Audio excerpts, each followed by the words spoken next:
Vamos lá, gente. Acho que vocês se lembram desse slide, né, onde eu falava os dois pilares fundamentais da quarta revolução de dados, né, que é o Data Lake, mas em formato Data Mesh, né, malha de dados em português, e também o governo de dados, que hoje o barato é fazer ele híbrido balanceado, ou como eu gosto de chamar, federado, tá? Então vamos lá. O que é finalmente o Data Mesh, né? O que é esse bendito Data Mesh? Para mim, a melhor analogia que eu encontro para o Data Mesh é quando a gente vai para Disney, tá? Quando você vai para Disney, você tem vários parques, né? Inclusive, você tem parques que não são do complexo Disney. Eu tenho, aqui é o Magic Kingdom, verdade? Aqui é o Animal Kingdom, aqui é o Hollywood Studio, aqui é o SeaWorld. Se você não foi para Disney, pelo menos eu acho que você já ouviu falar que os parques são temáticos, tá? Então aí está a chave do Data Mesh, tá? Quando os parques são temáticos. Então eu tenho lá, né? Esse daqui é o Parque das Princesas, né? Esse aqui é o Parque dos Animaizinhos, esse aqui é o Parque dos Estúdios Disney, e finalmente a gente tem um parque que é só de animais marinhos, que é o SeaWorld, tá? Então, quando a gente fala de domínios de dados, ou quando a gente fala de malha de dados, tá? É basicamente isso, né? Eu estou falando que eu tenho dados que são do mesmo assunto, do mesmo tema, agrupados em um espaço, tá? E esse espaço, né, esse espaço de agrupação, a gente chama de domínios, né? Domínios de dados. Então, eu tenho lá o domínio das princesas, o domínio da selva, o domínio dos filmes e o domínio dos bichinhos do mar, né? Então, imagina que com os dados são a mesma coisa. Eu tenho domínios que agrupam ou que juntam temas em comum, tá? Fica com isso, a gente já vai ver um exemplo mais real, né, na prática, o que são isso. E claro, quando eu falo de governo, que é o segundo pilar, né, eu estou falando o seguinte, legal, eu tenho um monte de domínios, né, a sua empresa, a sua vida, a sua indústria deve ter mil coisas que agrupar, né? E como eu chego nisso? Você pode reparar também quando você vai para a Disney, os parques te entregam um mapa, né? Um mapa do parque. Olha, esse aqui tem o brinquedo um, o brinquedo 2, no meio tem um lago, né? Aqui tem uma estrada. Então, isso ele está te guiando, né? Quando você entra dentro do parque, você abre o seu mapa e fala, ah, legal, então aqui tem o brinquedo A, B, C. Geralmente, inclusive, os mapas hoje são interativos, eles estão até, né, o número de brinquedos que tem dentro do parque, eles te dão quanto tempo você vai ficar na fila, inclusive eles te dão a distância de um brinquedo para o outro, para você se planificar. Tá? Então, é justamente isso. O que acontece com o governo é exatamente isso.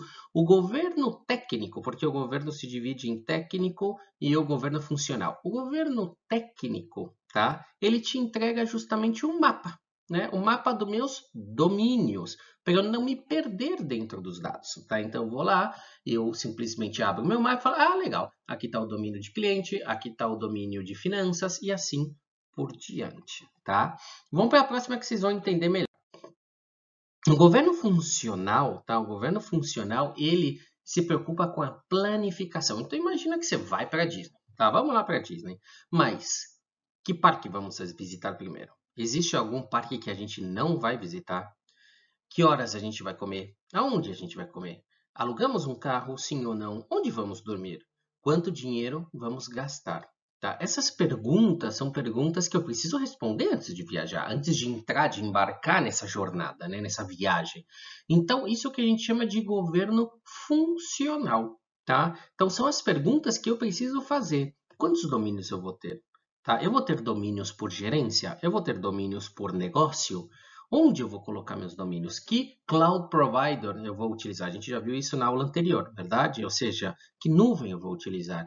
Eu vou ter o cloud provider, não sei, Amazon, Google, Microsoft, não sei. Então, todos esses tipos de perguntas funcionais, o governo funcional que se encarrega, tá? E mais, a gente segue, não fica por aí, né? O data mesh ele não fica por aí, tá? A malha de dados não fica por aí. Ela também se preocupa com a sua segurança, tá? Ou seja, eu vou sentar no brinquedo, eu vou consumir o domínio fazendo, né, essa analogia e eu preciso estar seguro, né? Então eu preciso assegurar a qualidade e a segurança dos dados, tá? Segurança da informação. Então, eu preciso aqui prender a galera na cadeira para que eles possam consumir realmente o brinquedo, né? No caso, a gente vai consumir dados, tá? E esse consumo, galera, quando eu consumo, tá? Aqui tem outra analogia, quando eu consumo, eu posso consumir de forma humana, eu, analista, eu, gerente, tá? Eu, diretor, eu posso consumir os dados, eu posso entrar no brinquedo e brincar, tá? Mas também existem os programas da minha empresa, tá? Os bots, hoje está muito na moda falar de inteligência artificial, que eles consomem automaticamente. Então, quando eu estou falando de consumo, eu estou falando que tanto um humano, ou seja, uma pessoa, um analista, um colaborador da minha empresa, pode entrar no brinquedo, no caso, nos dados, né? E consumir, mas também eu deixo a porta aberta para os programas consumirem. Pode ser uma inteligência artificial, pode ser um CRM, pode ser um ERP, e assim por diante. Não é necessário que um humano, tá, interactue ou esteja aí como contraparte da máquina, tá? Ou como responsável da máquina. Hoje em dia, o data mesh, ou a malha de dados em português, permite que um programa entre automaticamente e consuma, tá? Sozinho os dados.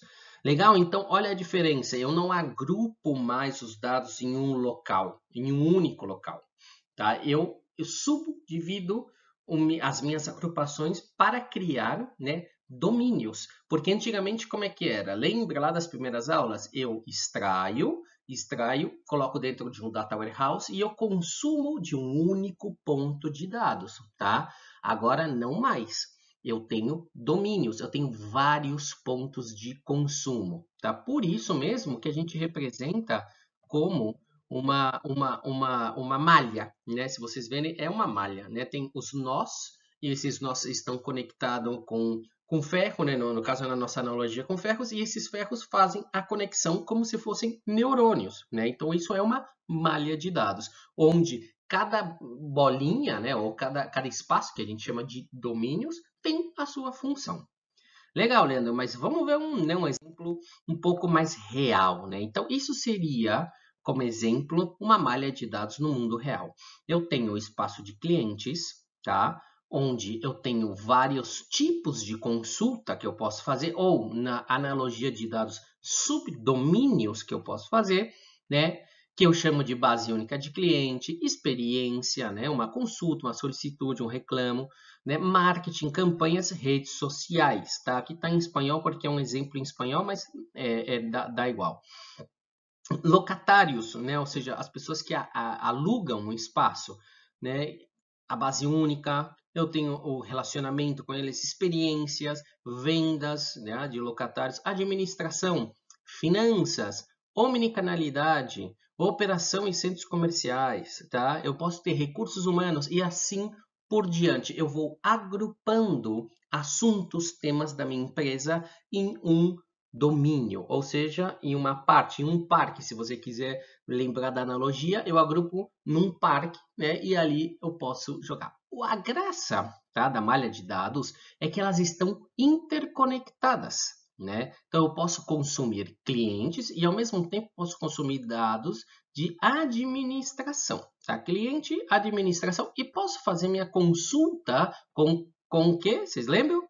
Um mapa, verdade? Ah, eu tenho um mapa de clientes, governo de dados. Eu tenho um mapa de administração, governo de dados. E aqui eu faço a minha consulta, tá? É a parte, galera, de consumption.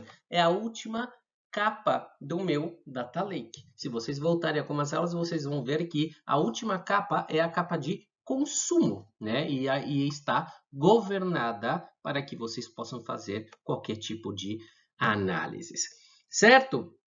Eu acho que é um conceito novo que vocês têm que absorver. Se vocês quiserem, façam perguntas, mas basicamente é isso. Se vocês lembrarem da Disney, que é agrupado, né, assim, por temas, temária, né? A Disney é um parque temário, e aqui também, tá? A malha de dados, ou data mesh em inglês, é agrupar os seus dados baixo cada um do seu tema, tá?